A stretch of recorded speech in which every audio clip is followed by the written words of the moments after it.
जळगावातील संजीवनी हॉस्पिटलमधील police कर्मचारी असलेल्या रुग्णानं डॉक्टरांच्या विरोधात अर्धनग्न आंदोलन केले। चंद्रशेखर सुरंगे असं या आंदोलन करणाऱ्या रुग्णाचं नाव आहे। ते मुक्ताईनगर तालुक्यातील कुऱ्हाका कोडा येथील रहिवासी आहेत। किडनी स्टोनच्या उपचारादरम्यान डॉक्टरच्या चुकीच्या उपचारांमुळे किडनी निकामी झाल्याचा आरोप चंद्रशेखर सुरंगे यांनी केलाय।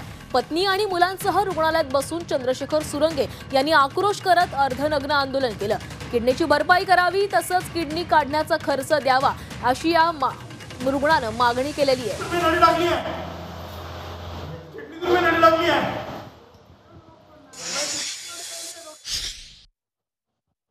मैं लगीतून रक्त येत होतं। मी डॉक्टरांकडे आलो, सर माझं रक्त येतंय, काय करू? हे मला म्हणाले परत दुसऱ्या ऑपरेशनचे मला पैसे दे। मी 2019 ला डॉक्टरकडे ऑपरेशन केलं। मी यांना 1 लाख रुपये दिले, 70,000 दिले। मी परत त्यांच्याकडे ऑपरेशन केलं, मी परत त्यांना 60,000 दिले। या डॉक्टरांच्या चुकीमुळे परत किडनी स्टोन लागले। मी या डॉक्टरांना कुठून पैसे देऊ? त्या डॉक्टरांनी मला गोळ्या औषधी दिल्या, म्हणे गोळ्या औषधी दे, खडा पडून देईन। भाऊ 6 महिने मी डॉक्टरांकडे आलो, मला लगीतून रक्त थांबलं नाही। 6 महिन्यानंतर माझी नडी चॉकअप झाली, माझी किडनी फुगली। डॉक्टरांकडे वारंवार येत होतो मी, मला वरती येऊ देत नव्हते यांचे लोक, मला हे लोक मला वरती येऊ देत नव्हते।